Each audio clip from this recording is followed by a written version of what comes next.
ఏమిటమ్మాయి గారు? ఆకాశమా? చెట్ట నాటినప్పుడు అంతే ఉంటుంది అమ్మాయి గారు. ఇప్పుడు మొక్క పెరిగి పెద్ద అయింది కదా, అందులో ఆశ్చర్యం ఉంది.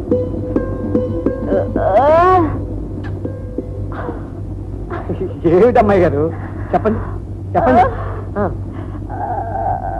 ఓహోహో, గాలికి చెట్లు నాట్యం చేస్తున్నాయంటారా?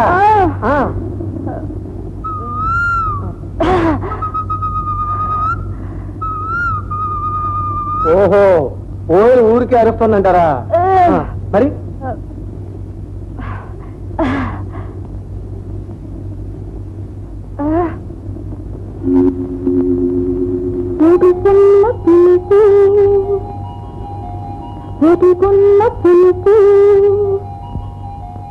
ఒక గొంతులోనే పలికింది, అది రాగమని నన్నదిగింది.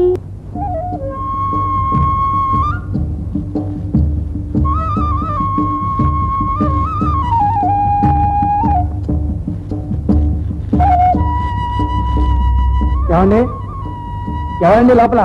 ఎవరు? ఇక్కడ అద్దెకిచ్చే వాటా ఏదన్నా ఉందండి? అందుకే కదయ్యా తాటికైన అక్షరాలతో బోర్డు రాయించి పెట్టింది. ఒక్కసారి చూడొచ్చండి? అలాగే రండి. ఎవరు? ఇల్లు కావాలండి. అందుకని ఎవరో తెలుసుకోకుండా సరాసరి లోపలికి. అదేమిటండి, అద్దెకొచ్చాడు ఇల్లు చూసుకోరు? నేను కనుక్కుంటాను. ఏ నాయనా, రేపటి నుంచి నీ తాలూకు బంధువులు, అమ్మాయి తాలూకు చుట్టాలు అందరూ దిగిపోయి ఇల్లు సత్రం కింద చేస్తారా, లేక మీ భార్యాభర్తలు ఇద్దరే ఉంటారా? మేము భార్యాభర్తలు కాదండి. అయితే అన్నా చెల్లెళ్ళా? కాదండి. అది చూసావా, నేను అప్పుడే అనుకున్నా ఇదేదో లేదు వచ్చిన బాబుతే అని.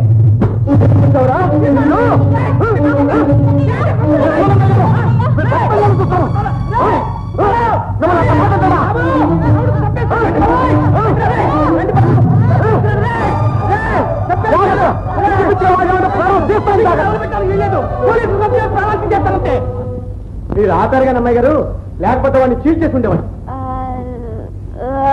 తప్పుడు కొత్త కూర్చుంటే చూస్తూ ఊరుకోమంటారా?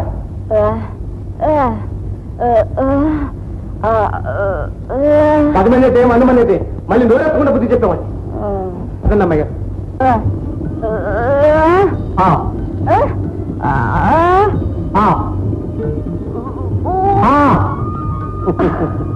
అమ్మాయి గారు, మీరు కాలికి మువ్వలు కట్టుకుని గల్లు గల్లు అంటూ నెమల్లా నాట్యం చేస్తుండండి. అది చూస్తూ కావాలంటే ఆ గోదావరిని తీసుకొచ్చి కొండ మీదకి, ఈ కొండను తీసుకెళ్లి ఆ గోదావరి మధ్యలోకి మార్చేస్తానండి. నేను ఇంటి పనులు, మేము బయట పనులు.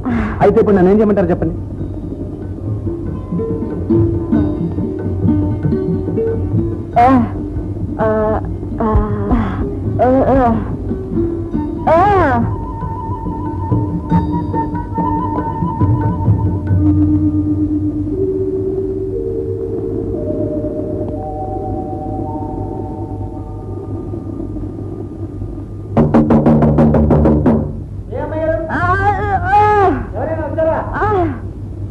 ఏమిటి అన్నయ్య లేడా?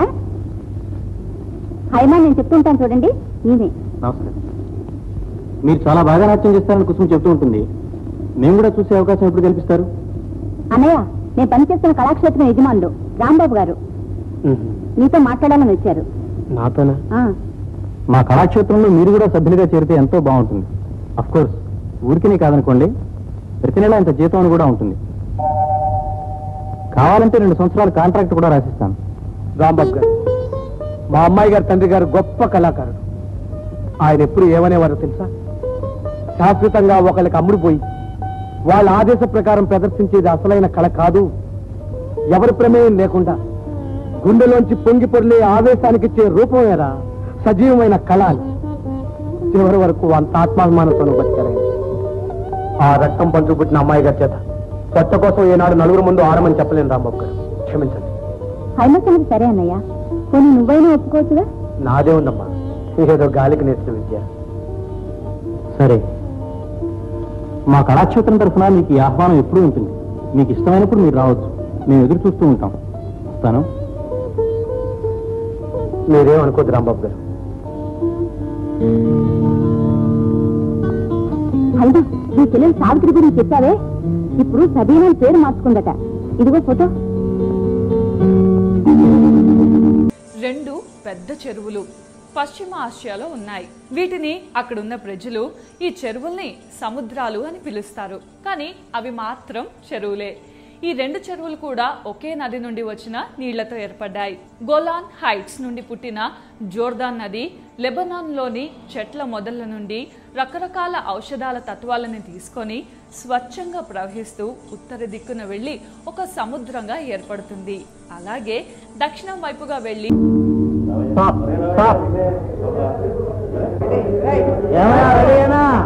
Just 1 minute sir. Fish market coffee sir. టేబుల్కి 1000 నిమిషాలు చెప్పాను మీకు.